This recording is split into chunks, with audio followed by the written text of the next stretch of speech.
আমি এই বাড়ির বউ, কোনো চাকর নয় মা, যে সবসময় আপনি যা বলবেন তা করতে হবে।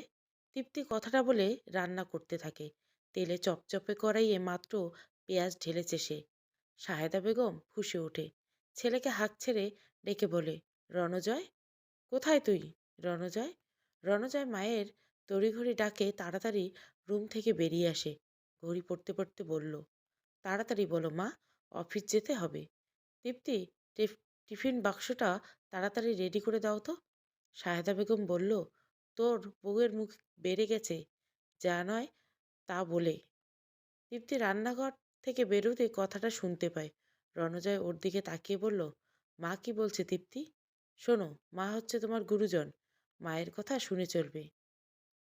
মা আসি। এটা বলে রণজয় বেরিয়ে পড়ে। দীপ্তি পুনরায় রান্নাঘরে যায়। মা পাগল ছেলের কাছে বিয়ে দেওয়া হয়েছে তাকে, ফল তো ভোগ করতেই হবে। মাছের মাথাটা আমি খাই ভাবি, সেটা কি তুমি জানো না? দাও বলছি। কথাটা বলতেই তৃপ্তির ননদ মিতা তৃপ্তির খাবার থেকে বড় রুই মাছের মাথাটা নিজের প্লেটে নিয়ে নেয়। সায়েদা বেগম মাছ খেতে খেতে বলল, জীবনে বাপের বাড়িতে এরকম বড় মাছ খেয়ে দেখনি তো, তাই না পেয়ে পাইছে বুঝিস না। তৃপ্তি এবার ঠান্ডা মাথায় হেসে বলল, মা, আমরা যতই গরিব হয়, আমার বাবা মা কিন্তু মাছের মাথাটা তার আদরের মেয়ের জন্যই রাখতেন। এইটা বলে বাটিতে অবশিষ্ট পড়ে থাকা মাছের পেটির অংশটা প্লেটে নেয় তৃপ্তি। শুকনো মরিচ দিয়ে ভাজা মাছের পেটি মেখে মুখে দেয়।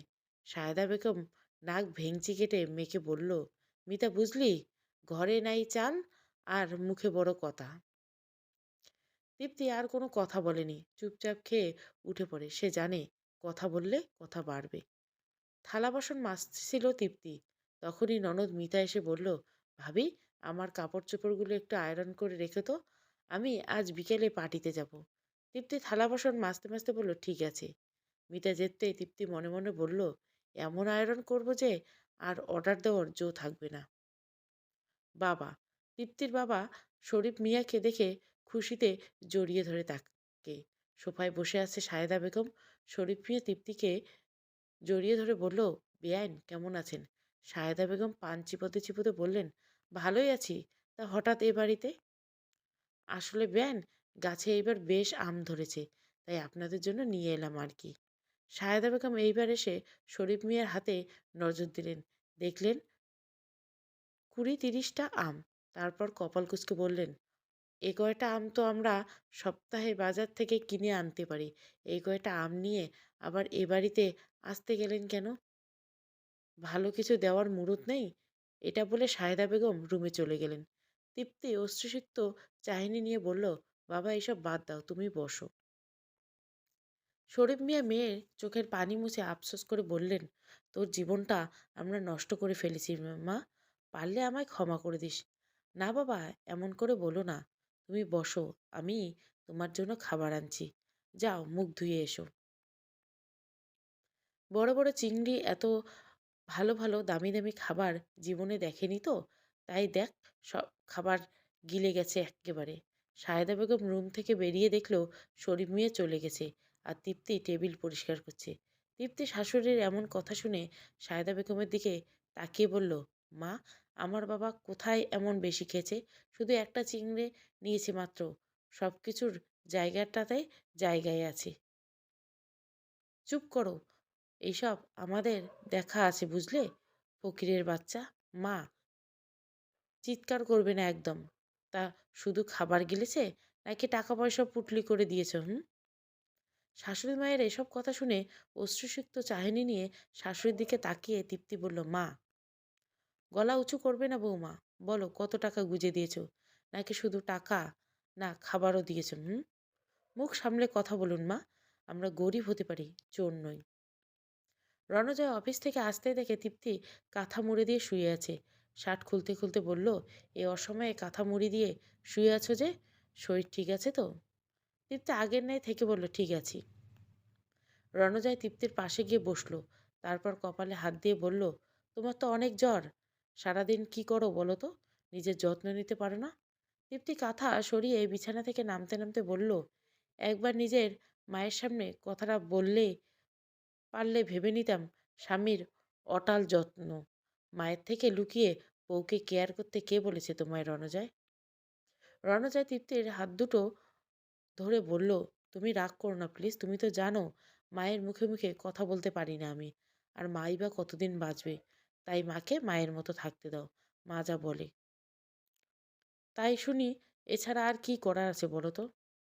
তৃপ্তি তাচ্ছিল্যের হাসি হাসে। তখনই রুমে প্রবেশ করে সাহেদা বেগম। কটমট কণ্ঠে বলল, এ নবাব রানী এইভাবে বসে থাকলে হবে? মিতা, বিকেলের নাস্তা কে করবে? ছেলেটা যে এলো, তাকে খাবার বেড়ে দিবে কে, হ্যাঁ? তৃপ্তি কিছু বলতে যাবে তার আগে রণজা বলল, মা তুমি যাও, তৃপ্তি এক্ষুনি যাচ্ছে। সায়দা বেগম বিড়বিড় করতে করতে চলে গেলেন। তৃপ্তি তাচ্ছিল্যভাবে হেসে বলল, তাও বলার সাহস হয়নি মাকে যে আমার বউয়ের শরীর ভালো না, কাপুরুষ। জ্বর নিয়েও সবার জন্য খাবার তৈরি করছে তৃপ্তি। রান্নাঘর থেকে বেরিয়ে মিতাকে খাবার এগিয়ে দিয়ে বলল, এই নাও তোমার স্যান্ডউইচ। মা এই নিন আপনার চা। অসুবিধা ঠেকেলে চা দিতে গিয়ে চায়ের কাপটা পড়ে গেল। সাথে পড়ে গেল তৃপ্তিও। জ্বরে আর পাচ্ছিল না যে, তাই মাথা ঘুরতে ধপাস করে ফ্লোরে পড়ে গেল। সোফায় বসে খবরের কাগজ পড়ছিল রণজয়।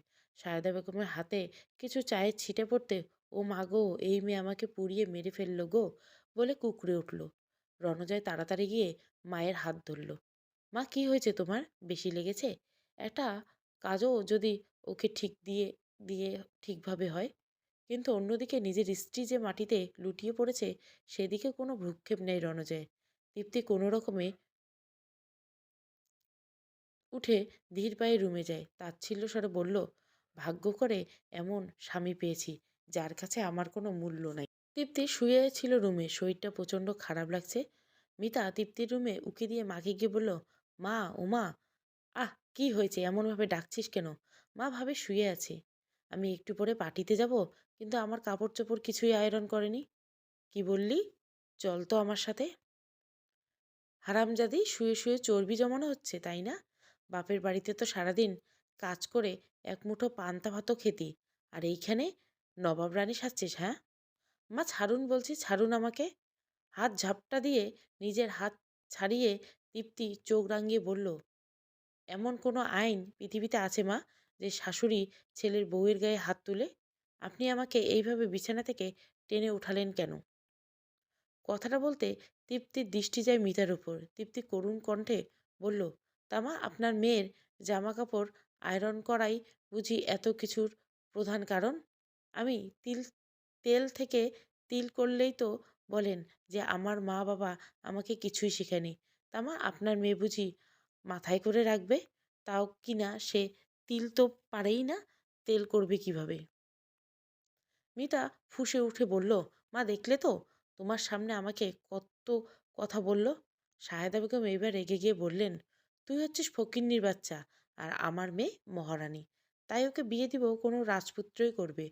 তোর মা বাবা লোভী, না হলে তোর মতো একটা ফকিন্নির আমার ছেলের গলায় ঝুলিয়ে দেয়? কি জানি আমার ছেলেটাকে কি খাইয়ে জাদু করছো, নয়তো তোকে কি আর বিয়ে করে? রাতের খাবার তৈরি করতে তৃপ্তি। জ্বরে গা পুড়ে যাচ্ছে, কিন্তু কিছু করার নেই। কিছু বলতে গেলে আবার হয়তো দরিদ্রতা নিয়ে কথা বলবে। এইসব ভাবনায় একটা দীর্ঘশ্বাস নেয় তৃপ্তি। বৌমা, আমার পাটা একটু মালিশ করে তেল দিয়ে দাও তো, বড্ড ধরেছে। তৃপ্তি আলু কাটছিল। আলুগুলো রেখে বলল, চলুন মা। তৃপ্তি তার শাশুড়ির পায়ে মালিশ করতে করতে হঠাৎ দেখলো রণজয় বাসায় ঢুকছে। রণজয় তৃপ্তির দিকে না তাকিয়ে বলল, খাবার দাও। তৃপ্তি মালিশ করতে করতে বলল, রান্না হয়নি এখনো। কি? আমি কি এখন না খেয়ে থাকবো? তা তোমার মাকে জিজ্ঞাসা করলেই তো হয় রণজয়। তোমার মা যদি আমাকে না বলে মিতাকে বলতো পাটা মালিশ করে দিতে, তাহলে কি আর আমাকে তরকারি কাটা রেখে 1 ঘন্টা ধরে ওনার পা মালিশ করতে হতো? কথাগুলো বলে রান্নাঘরের দিকে পা বাড়ায় তৃপ্তি। তার ভীষণ রাগ উঠছে রণজয়ের উপর। বিড়বিড় করে বলল, আমি অসুস্থ তা জেনেও আমাকে যা নয় তাই বলে সে। ভেবেছে কি আমাকে যা ইচ্ছে তাই বলবে? বউ হয়, আমি ঘরের চাকর নই। শরীফ মিয়া মাটির ঘরের বারান্দায় বসে আছে। মাদুর বিছিয়ে পাশে বসে আছে তৃপ্তির মা রাহেলা বেগম আর তৃপ্তির বোন দীপ্তি। রাহেরা বেগম লেবুর ভর্তা করছে শুকনো মরিচের গুঁড়ো দিয়ে। নীরবতা ভেঙে বলল, আমার তৃপ্তিটা লেবুর ভর্তা খুব পছন্দ করত। মেয়েটা এখন ও বাড়িতে কি করছে কে জানে। আহ রাহেলা, তোমার কান্না থামাও। মাইয়া ওই বাড়িতে ভালোই আছে। ও কেমন ভালো আছে সে আমি খুব ভালো করেই জানি। হ্যাঁ গো, রণজয় তো আমার মেয়েটাকে নিজেই পছন্দ করে আমাদের কাছে চাইতে এসেছে। তাহলে কেন বেয়ান এমন করছে বলো তো? সবই টাকা রাহেলা, সবই টাকা। নিজেদের অজান্তে আমরা আমাদের মেয়েকে নদীতে ভাসিয়ে দিলাম। এইটা বলেই তো হু হু করে কেঁদে দেন শরীফ মিয়া। রনরাজ রুমে আসতে তৃপ্তির কাছে গেল। তৃপ্তি কোনো কথা বলছে না, কাঁথা ভাঁজ করছে সে। তোমার শরীর অসুস্থ, শুয়ে পড়ো। সারাদিন যেহেতু চোখে লাগেনি, ঘুমানোর ঠিক আগ মুহূর্তে চোখে লাগাটা নিতান্তই লোক দেখানো। তৃপ্তি, তুমি এমন করে বলছো কেন বলো তো? জানো না মাকে কিছু বললেই কেঁদে ফেলে? ও তার অনুযায়ী তোমার চোখ কি শুধু মাকেই বুঝি দেখে? সারাদিন জ্বর নিয়ে কাজ করি, যখন তখন চোখ কোথায় যায়? মাটিতে যখন লুটিয়ে পড়ি তখন চোখ কোথায় থাকে? দিন শেষে বিছানায় পুরুষত্বের ফল খাটালে স্বামী হওয়া যায় না। তৃপ্তি, কথাটা বলে তৃপ্তিকে থাপ্পড় মারে রণজয়। তৃপ্তির চোখে পানি নিয়ে হেসে বললে, এ না হলে স্বামীর অধিকার? আমাকে এই বাড়িতে বউ করে আনার আগে বললে না কেন বউ নয় মায়ের দাসী নিয়ে যাচ্ছ? তাহলে হয়তো আমি আজ এই বাড়িতে আমি নয় কোনো দাসী থাকতো। মুখে লাগাম দাও বলছি, নয়তো। তৃপ্তি শীতল চাহনি নিয়ে বলল, নয়তো কি? আবার মারবে? অত সোজা? দেশের আইনের অভাব আছে বুঝি? মায়ের চামচাগিরি করবেই যদি, তাহলে বিয়ে করলে কেন? ঘুম থেকে সকালে উঠে ফ্রেশ হয়ে রান্নাঘরে যায় তৃপ্তি। একটু পর রণজয় তাড়া দিবে টিফিনের জন্য। বেলুন বেলেছে দীপ্তি। তখনই শুনতে পায় শাশুড়ি ফোনে রীতা, মানে তার বড় ননদকে ফোনে বলছে, চলে আয়, তারপর ওরা বুঝবে কত ধানে কত চাল। কত সাহস আমার মেয়েকে দিয়ে কাজ করায়। আমার মেয়ে কি চাকরানি নাকি? এইখানে চলে আয় তুই, তারপর দেখে নিব ওদের। দীপ্তি আর কিছু শুনতে পেল না। মনে মনে বলল, কি আজব দুনিয়া। নিজের মেয়ে কাজ করে বলে রাজরানী থেকে চাকরানি হয়ে যাচ্ছে, আর আমি কাজ করলেও শুনতে হয় কত কটু কথা। আমার বার্গার কোথায় ভাবি? তৃপ্তি বলল, বার্গার বানায়নি। সাহেদা বেগম রেগে বলল, বানাওনি মানে? তুমি জানো না মিতা সকালে রুটি খায় না? তা না, মিতা তো কম বড় হয়নি।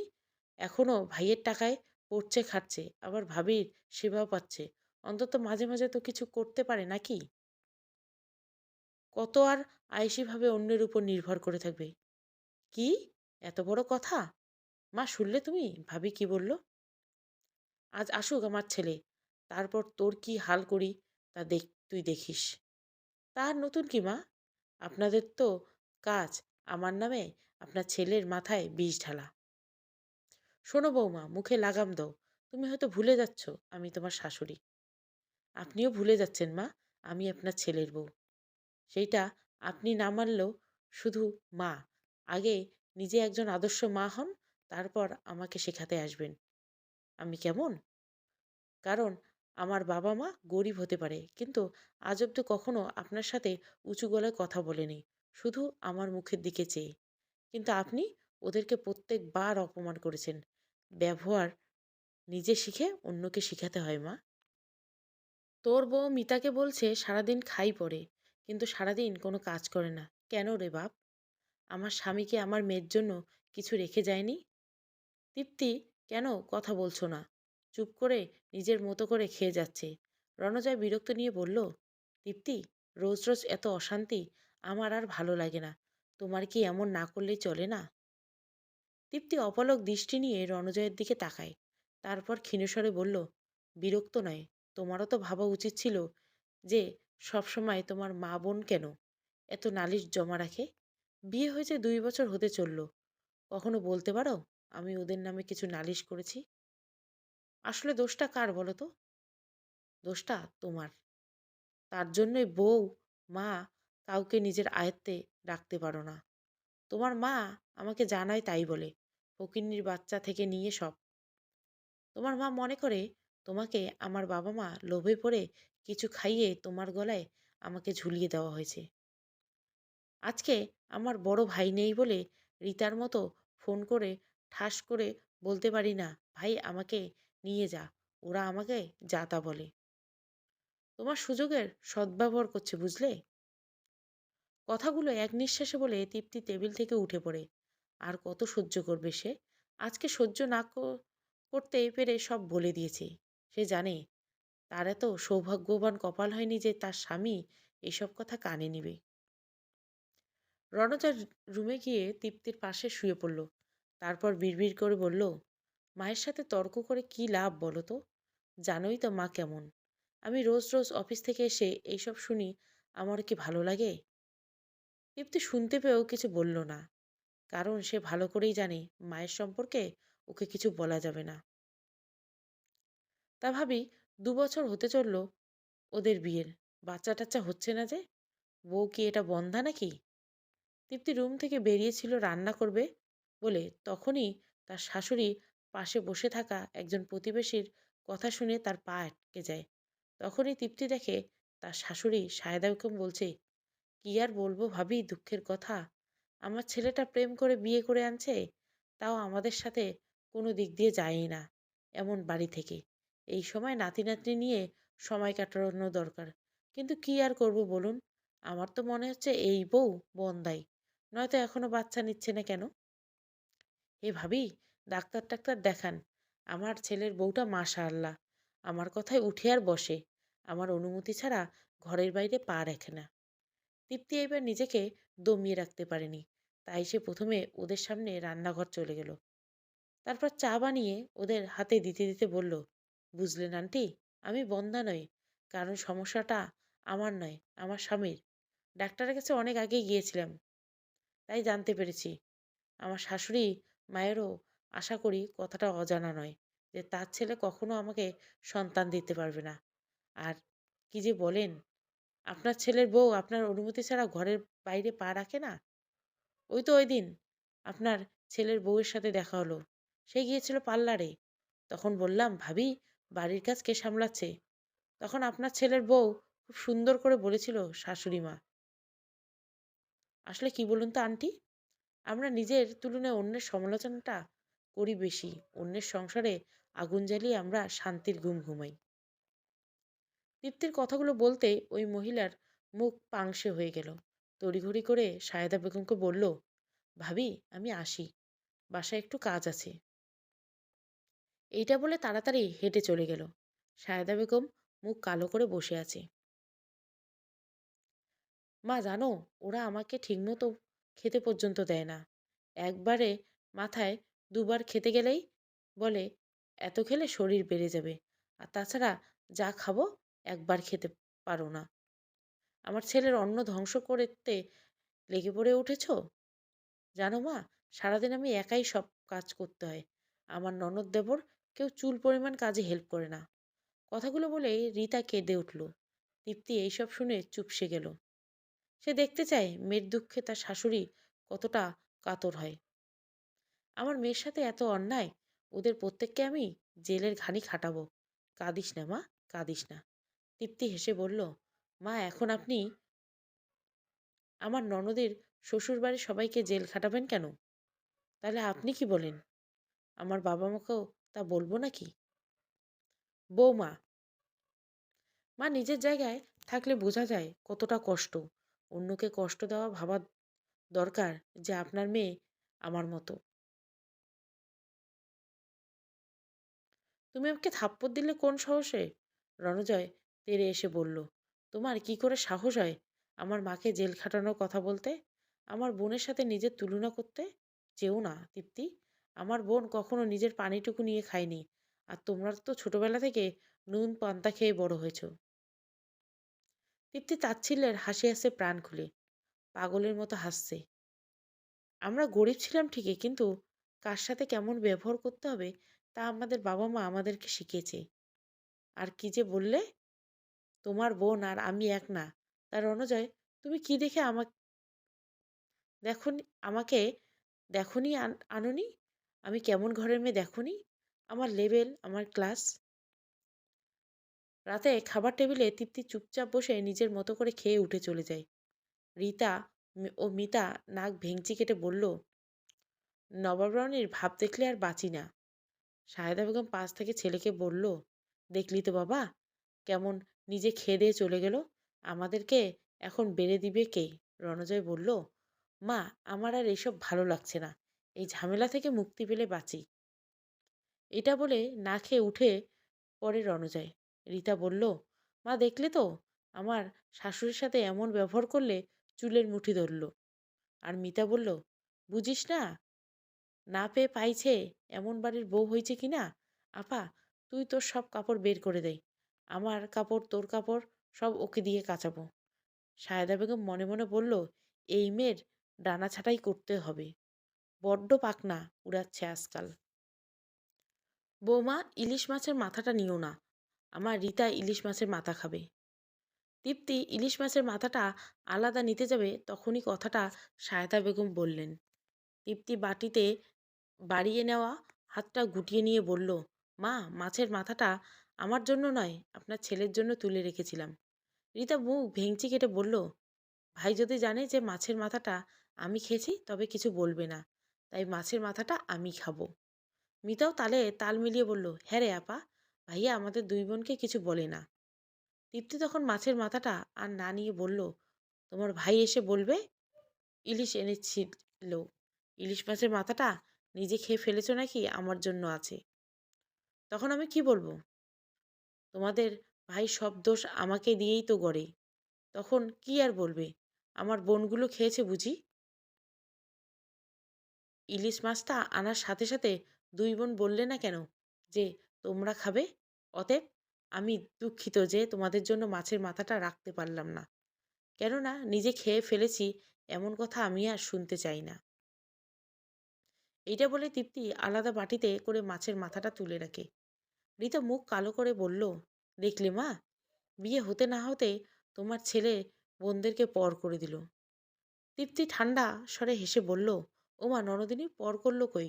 পর করলে কি আর মিতা এখনো ভাইয়ের উপর আয়েশ করে খাবে? আমার শ্বশুর মানে বাবা তো নেই, তো আশা করি বুঝতেই পারছো, মা আর মিতার সম্পূর্ণ ভরণ পোষণ রণজয়কে বইতে হয়। কি এত বড় কথা? মা, তোমরা ভাইকে এইসব বলো না। দীপ্তি আবার বলল, বলবে না আবার? একটু পর তোমার ভাই আসলে শুনতেই পাবে। আর তোমাকে আদর আপ্যায়ন তখনই করতে ভালো লাগতো যদি স্বামী নিয়ে এসে কয়দিন থেকে যেতে। এসেছো তো একা, কখন শ্বশুরবাড়িতে যাবে কে জানে।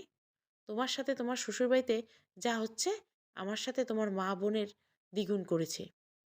তুমি এরপরও এইখানে এসে অমন করবে, সেটা আমার অজানা ছিল। কিছুটা শুধরাবে নিজেকে।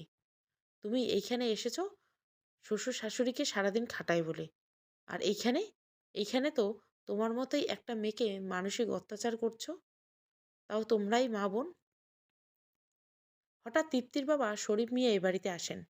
সায়েদা বেগমকে দেখে বললেন, আরে বেয়ান সাহেব যে কেমন আছেন? শরীফ মিয়া ভীত হয়েছিল, না জানি সায়েদা বেগম তাকে আর কোন অপমান করে, কিন্তু সায়েদা বেগমের এমন আচরণে তিনি অবাক। বেয়াই, জি বেয়ান, আল্লাহ ভালোই রাখছেন। আপনি কেমন আছেন? আলহামদুলিল্লাহ, আসুন বসুন সবাই। বৌমা, বৌমা দেখো কে এসেছে। আরে বাবা তুমি, মা কেমন আছিস? ভালো আছি বাবা, হঠাৎ এলে যে, বাড়িতে সব ঠিকঠাক আছে তো? হ্যাঁ রে মা, ঠিকই আছি। বেআইন, জি বলুন বেয়াই। তৃপ্তি তো অনেকদিন যাবৎ বাড়ি যায় না, তাই ওর মা বলেছিল। সাহেদা বেগম তৃপ্তির দিকে তাকালেন। তৃপ্তি চুপ করে দাঁড়িয়ে আছে। শরীফ মিয়া দুজনের দিকে তাকিয়ে বললেন, না না, আপনার যদি আপত্তি থাকে তবে দরকার নেই। সায়েদা বেগম হেসে বললেন, আরে কি যে বলেন, মেয়ে তো আপনারই। যাও বৌমা, কয়টা দিন থেকে আসো, রণজয় আসলে আমি বলে দিব ক্ষণ। মা, ও যদি রাগ করে? আরে না, আমি বলবো, এসেই যেন তোমায় কল দেয়। তৃপ্তি হাসি মুখে রুমে যায়, ব্যাগপত্র গুছিয়ে আয়নার সামনে যায়, গিয়ে নিজেকে এক পলক দেখে বিড়বিড় করে বলল, যাক, অবশেষে মা আমাকে মেনে নিল। তৃপ্তি বাড়িতে যেতে রাহেলা বেগম বানু মেয়েকে জড়িয়ে ধরে কেঁদে দিল। কেমন আছিস মা রে? মা, তুমি কাঁদলে আমি কি ভালো থাকবো বলো? কেঁদো না। দীপ্তি এসে বোনকে জড়িয়ে ধরে বলে, আপা তুই আইসিস? অনেকদিন পর আবার আমরা একসাথে মাংস দিয়ে ভাত খাবো। তোমারে বাবা এক টুকরো মাংস বেশি দিবে, আর আমি মুখ গোমড়া করে বলবো, আপা একাই বুঝি বাবার মেয়ে, আমি বুঝি কেউ না? দীপ্তির কথা শুনে সবাই ফিক করে হেসে ওঠে। দীপ্তির মনটা খুব খারাপ হয়ে আছে। রণজা আসার পর তাকে একটা বড় কল দিল না। হয়তো কাজে ব্যস্ত। আজ 3 দিন হয়ে গেছে এইখানে সে এসেছে। রণজয় নিজে কল দিলে কল ধরেন, নয়তো সে নিজের থেকে একটা কলও দেয় না। দীপ্তি ব্যাগ গোছাছে। আবার জিনিসপত্র নিয়ে কোথায় যাচ্ছিস? শ্বশুর বাড়ি। বাড়িতে ঢুকতে তৃপ্তির শাশুড়ি তৃপ্তিকে দেখেও না দেখার মতো মিতাকে বলল, মিতা, ওদেরকে ডাক দে, ঘুম হয়নি এখনো? তৃপ্তি বলল, ওদের মানে? কারা মা? বাড়িতে কেউ এসেছে? সায়দা বেগম কোনো উত্তর দেয়নি। চুপ করে আছেন তিনি। তৃপ্তির বুক ধুপ করে উঠল। তাড়াতাড়ি নিজের রুমে গেল রণজয়ের কাছে। রুমে প্রবেশ করতে চমকে যায় তৃপ্তি। অবিশ্বাস্য চোখে চিৎকার করে রাখল রণজয়। রণজয় ঘুমিয়েছিল নিজের বুকে কাউকে জড়িয়ে। তৃপ্তি এত সকাল সকাল এই বাড়িতে দেখে লাফিয়ে ওঠে। আমতা আমতা করে বলল, ও তুমি? তৃপ্তি অশ্রুসিক্ত চাহনি নিয়ে কাঁপা কাঁপা স্বরে বলল, মেয়েটি কে? আমার বউ। চলবে। গল্পটা ভালো লাগলে অবশ্যই লাইক, শেয়ার এবং সাবস্ক্রাইব করবেন। Thank you for watching.